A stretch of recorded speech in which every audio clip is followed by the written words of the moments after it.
மூத்த பத்திரிகையாளர் திரு பிரியன் இணைந்திருக்கிறார். பிரியன், இது ஒரு வைக்கக்கூடாது, வச்சுட்டாங்க. இதுக்கப்புறம் இதை கிளப்புவது தேவையற்ற ஒரு பிரச்சனை. இதை மையப்படுத்தி அவையை நடத்த விடாமல் பண்ணுறதோ, இதை இப்போ பிரச்சனையாக கிளப்புறதோ நேர விரயம் அப்படின்ற பார்வைகளை எடுக்கிறாங்க.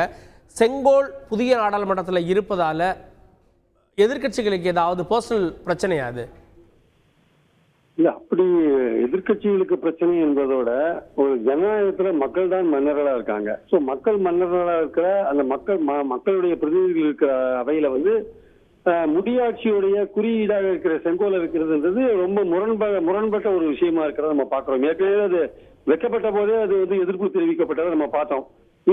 அதுக்கு என்ன காரணம் சொன்னாங்கன்னா, பிரிட்டிஷ்காரங்க பவர் டிரான்ஸ்பர் பண்ணும்போது ஏதாவது ஒரு இண்டிகேஷன், அதுக்கு ஒரு குறியீடு இருக்கணும், அதுக்கு செங்கோலை கொடுத்தா நேருட்ட கொடுத்தா சரியா இருக்கும், அது ராஜாஜி சொன்ன ஐடியா அப்படின்ற மாதிரியான ஒரு விஷயத்தை அவங்க சொன்னாங்க. எனக்கு தெரிஞ்ச வரையும் ராஜாஜியோட வாழ்க்கை வரலாறு, ராஜ்மோகன் காந்தி எழுதின ஆதாரபூர்வமான வாழ்க்கை வரலாறுல ராஜாஜி அது மாதிரி செங்கோலை திருவாவூர் ஆதீனத்திலிருந்து வாங்கி கொடுங்க, மவுண்ட் பேட்டன் கொடுங்க, அதை அவர் நேருட்ட கொடுப்பாருன்னு சொன்னதா ராஜ்மோகன் காந்தி எந்த இடத்துலயும் ராஜாஜியோட வாழ்க்கை வரலாறுல எழுதவே இல்லை. இது அந்த காலகட்டத்தில் நேருவுக்கு பிரசன்ட் பண்ணப்பட்ட ஒரு செங்கோல். அது அலகாபாத்ல அந்த மியூசியத்தில் இருந்தது. இந்த வரலாறையே திரிக்கிறாங்க, திரிச்சு கொண்டு அதை செங்கோல் அங்க வச்சிருக்காங்க. ரெண்டாவது, நீதி வழுவாமல் ஆட்சி செய்கிற ஒரு மன்னனோட குறியீடாக கருதப்படுவது செங்கோல். இந்த ஜனநாயகத்துல நீங்க பிரதமர் முதற்கொண்டு ஆளுங்கட்சி பல்வேறு விதமான தவறுகள் செய்வதற்கான வாய்ப்பு இருக்கிறது. அப்போ அந்த செங்கோல் அங்க வைக்கிறதுக்கான அந்த காரணம் இருக்குல்ல, அதுவே அடிபட்டு போயிடும். பில்கிஸ் பானுவ 10 பேர் கற்பழிச்சாங்க, ஜெயில இருந்தாங்க. அவங்க 10 வருஷத்திலே வெளியில விட்டாங்கன்னா அது நீதி கொடுக்கிற ஆட்சியாது, நீதி வழங்குற ஆட்சியாது?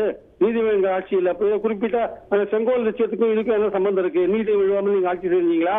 மாட்டு நிச்சயம் வச்சிருந்தான்னு எத்தலாக்கு அடிச்சு கொண்டாங்க, அது நீதி தெளிவான ஒரு ஆட்சியா? சோ இந்த ஜனநாயகத்துல ஒரு அரசியல் கட்சி ஆட்சி செய்யும் போது பலவிதமான தவறுகள் செய்யறதுக்கான வாய்ப்பு இருக்கு. அந்த தவறுகள் செய்யும் போது அந்த செங்கோல் அங்க இருக்கிறது, பாராளுமன்றத்தில் இருப்பது என்பது ஒரு முரண்பட்ட ஒரு விஷயமா நான் பாக்குறேன். அதனால அது அங்க இருப்பதற்கு அது மியூசியத்தில் இருக்கிறதா பெட்டர், அங்க வைக்கிறது பெட்டர். அது பொருத்தமில்லாத ஒரு இடமா நான் பாக்குறேன். இல்ல, அதுல எதிர்கட்சிகள் இந்த ஆட்சி மாற்றத்துக்கு பிறகு ஒரு வலுவான எதிர்கட்சிகள் வந்த பிறகு இந்த குரல் ஒலிக்கிறது.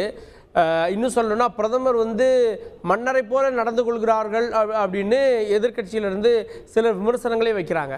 ஸோ இது முடியாட்சியின் அடையாளம், பிரதமர் மன்னர் போல நடந்து கொள்கிறார் அப்படின்றதுக்காக இதை சொல்ல வராங்களா? கண்டிப்பாக. லாஸ்ட் டைம் அவங்க முழு மெஜாரிட்டியோட இருந்தாங்க. அதனால எந்த சொன்னாலும் நடக்காதுன்னு தெரியும். இந்த தடவை கூட்டணி கட்சிகளுடைய துணையோடு இருக்காங்க. ஆனா அவங்க வெளியில காட்டுறது என்னன்னா, பாஜக ஆட்சி தொடர்ற மாதிரியான ஒரு பிக்சரை தான் வெளியில கொடுக்க பாக்குறாங்க. பட் உண்மையான விஷயம் என்னன்னா, கூட்டணி கட்சிகளோட தான் அவங்க துணையோட ஆட்சி நடத்துறாங்க. அப்போ எதிர்கட்சிகள் இந்த முடியாட்சியோட சிம்பலா இருக்கிற இந்த விஷயத்தை எடுக்கணும்.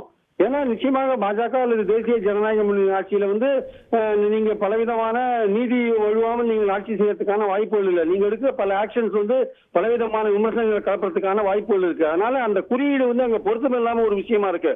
இந்த நேரத்தில் எதிர்கட்சிகள் எடுக்கிறாங்கன்னா, அது ஏன் எடுக்கிறாங்கன்னா, சரி இந்த தடவை தேசிய ஜனநாயக முன்னணி ஆட்சி இருக்கிறதுனால ஒருவேளை கூட்டணி கட்சிகள் பிரதமரை பிரஷர் பண்ணலாம், இது சம்பந்தம் எல்லாம் இது இந்த இடத்துல இருக்குன்னு சொல்லலாம். ஏன்னா இதுக்கு வரலாற்று ரீதியான ஆதாரமும் கிடையாதுங்க.